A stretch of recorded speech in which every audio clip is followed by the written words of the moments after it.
Hello everyone, welcome to part 6 of this series on AutoCAD. In this session, I'll be looking at how to draw some drawing tools. I'll be looking at how to draw polygon, hatch, and gradients. I'll be explaining in details how to use these important drawing tools. Let's get started.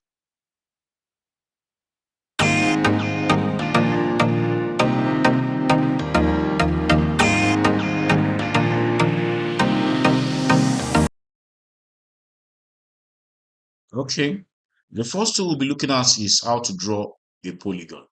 So polygon is located just beside a rectangle. So if you go to your rectangle and you click on a arrow beside the rectangle, you see your polygon tool. You find your polygon tool there. So click on polygon to activate it.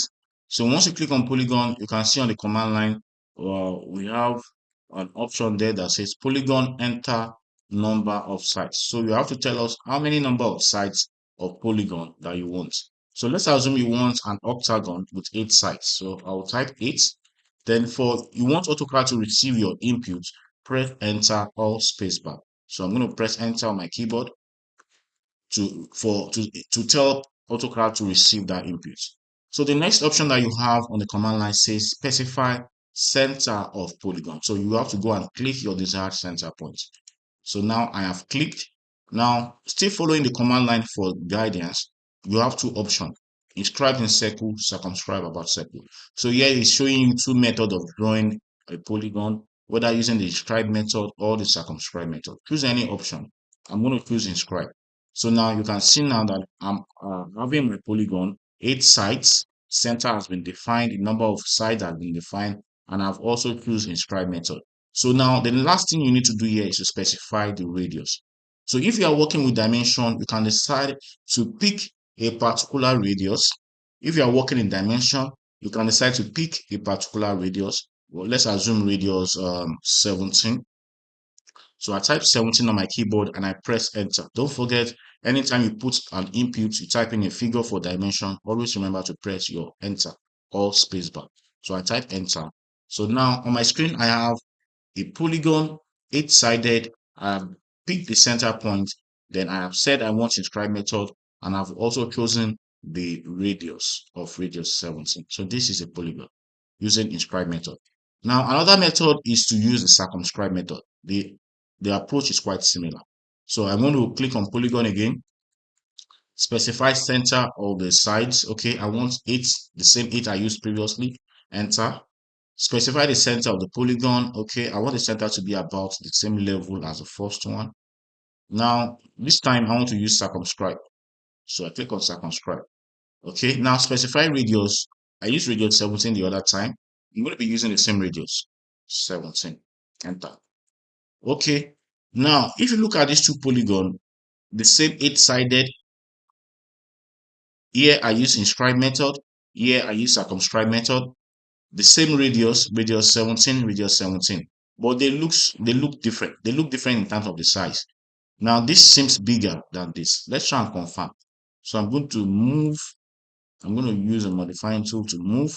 I'm going to try and move this. Okay, so I can confirm that they're actually of different sizes. They're actually of different sizes. Okay, yes. Now the reason why they are of different sizes is because I have used inscribed method here. I have used circumscribed method here.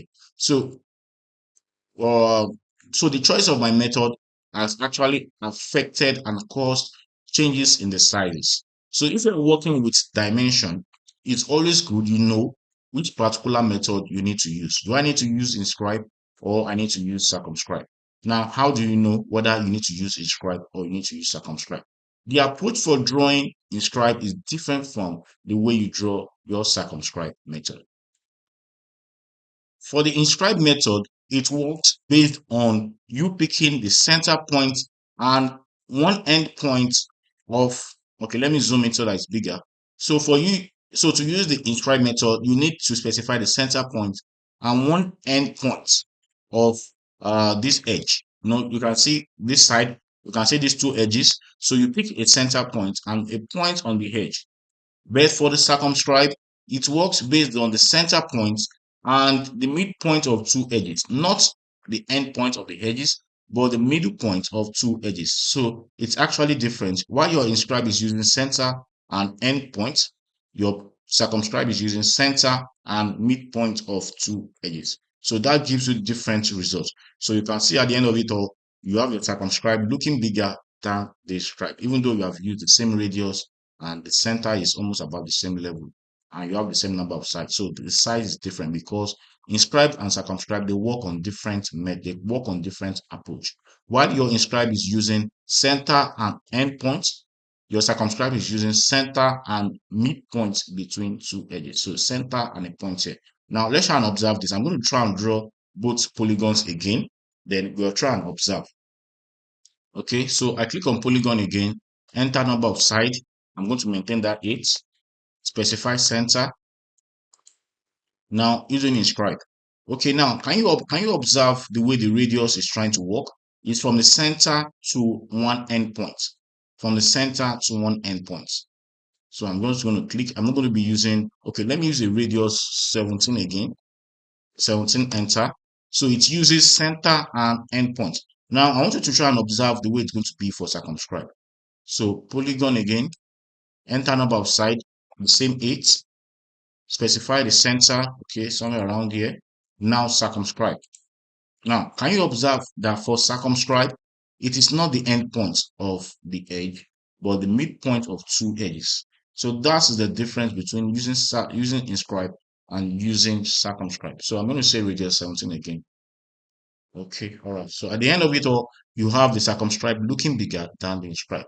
So now it's very important that if you are working on dimension drawing, you need to know which to use, whether to use inscribe or to use circumscribe. And what is going to inspire your choice is the way your dimension is given. If you are given a dimension in your drawing, and the way the radius of that polygon is drawn from the center to the end point. So it means that you have to use inscribe.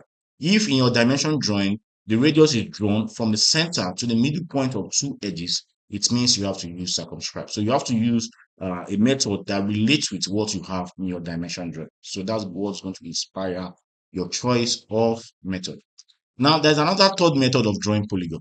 This method is very good when you don't have the radius and you want to draw a polygon. Probably you want to draw a polygon to sketch. Now, the method is called the edge method. So we actually have 3 methods of drawing polygon. We have inscribe, we have circumscribe, we also have the edge method. Now, let's try and explore the edge method.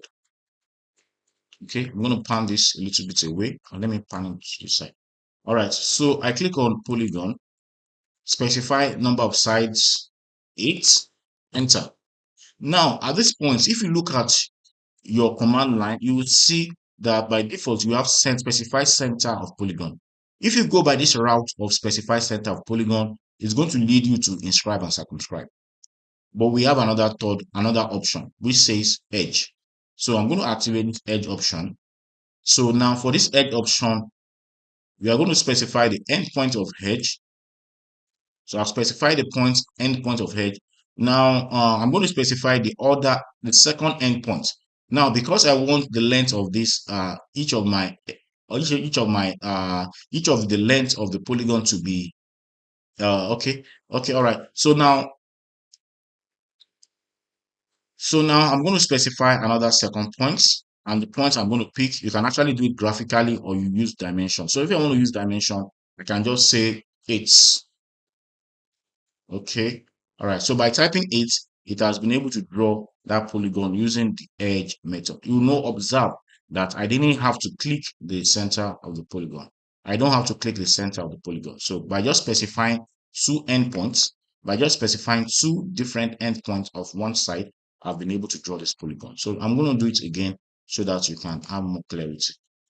Specify the number of sides. I keep using 8 because I want it to actually relate so that I can relate all together. You can use any number of sides that you want.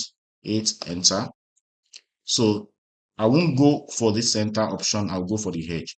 So edge, specify first endpoint. I pick any point. Then specify the other endpoint. So now the first point I picked was around here. So now it says specify second endpoint of edge. So now the length of this line here of one of the sides is going to determine the overall size of my polygon. So this is the edge method. It doesn't require you to pick the center of the polygon. All right, so these are three methods of drawing polygon. You have the inscribed method, which I've used here. You have the circumscribed method, which I've used here, and you have the edge method. So these are methods of drawing polygon.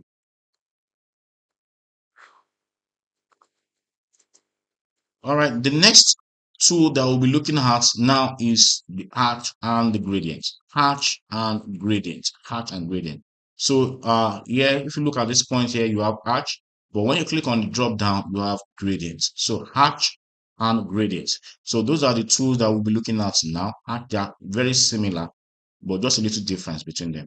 So when I click on arch, okay, now you can see our ribbon has changed. Our ribbon has changed. When you click on hatch, it has changed so that we can activate different properties of hatch. But before we go there, I'm going to go back to my home. Before we go there, there are some things you need to know about hatch and gradient. Hatch and gradient are used for closed bounded objects.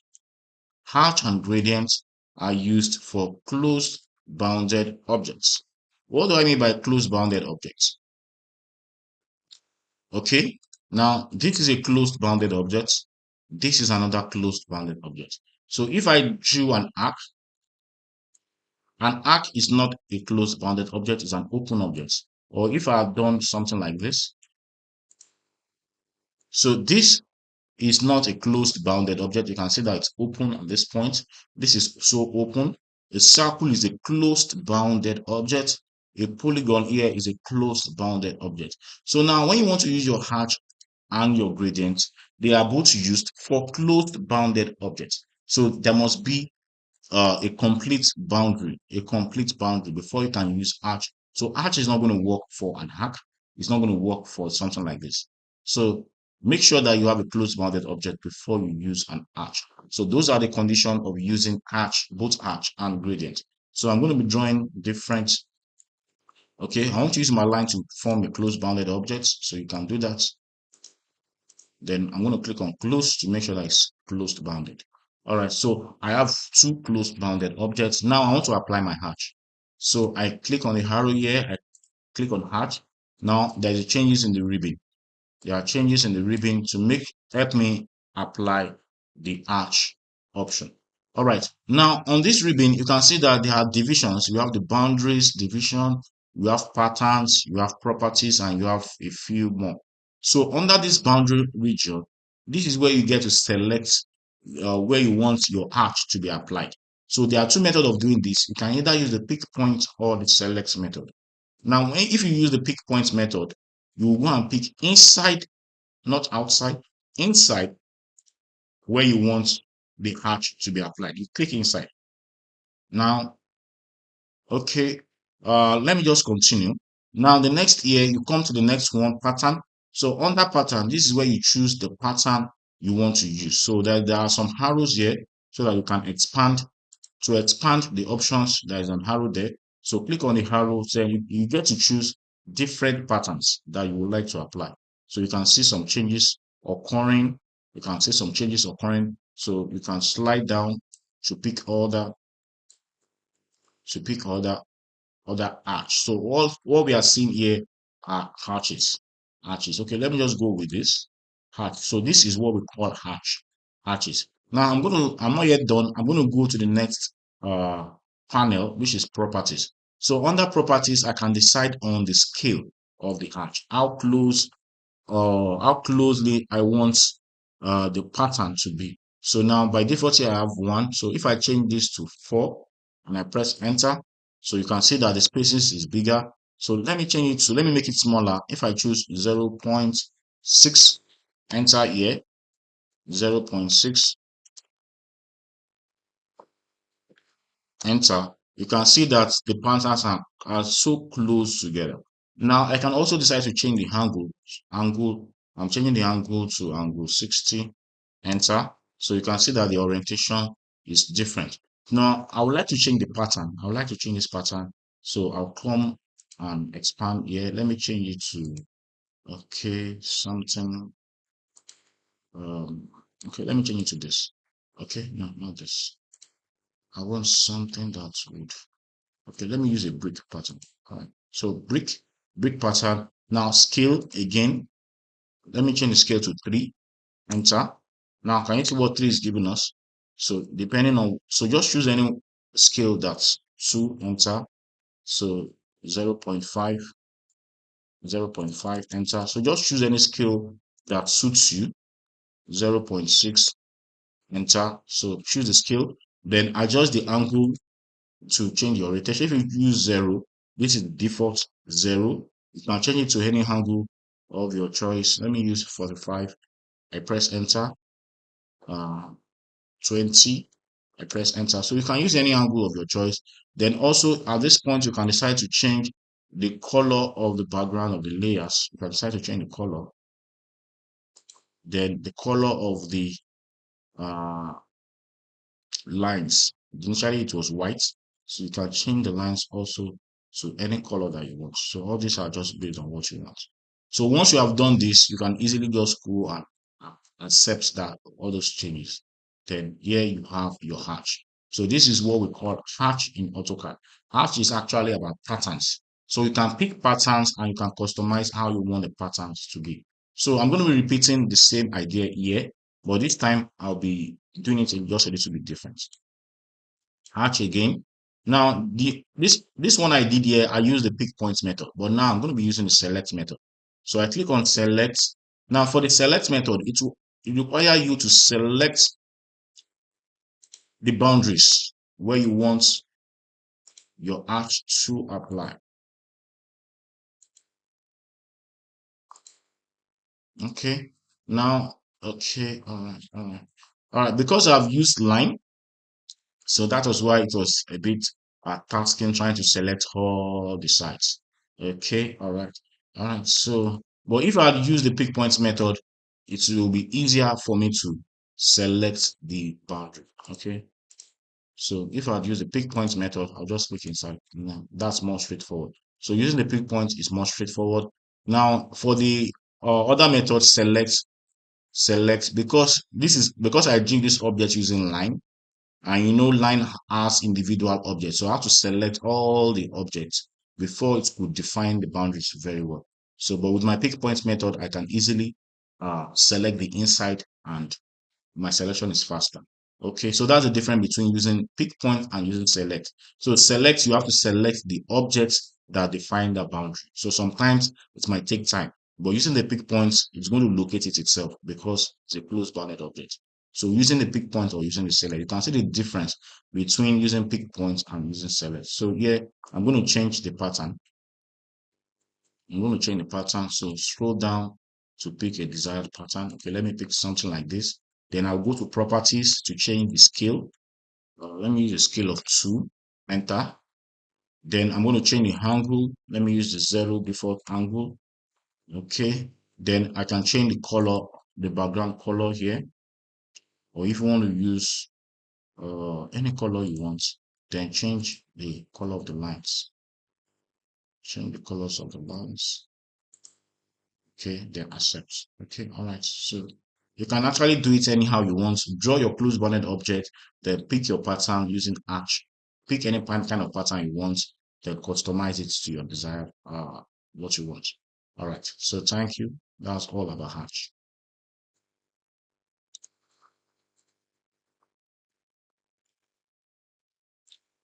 So lastly, we are going to look at how to draw gradients. So we are going to look at the tool called gradients. So gradients is here. Gradients, and the same condition we have talked about for hatch also applies to gradient. It's used for a closed bounded object. So I'm going to draw my closed bounded object. I'm going to draw my polygon this time around. Polygon is also a closed bounded object.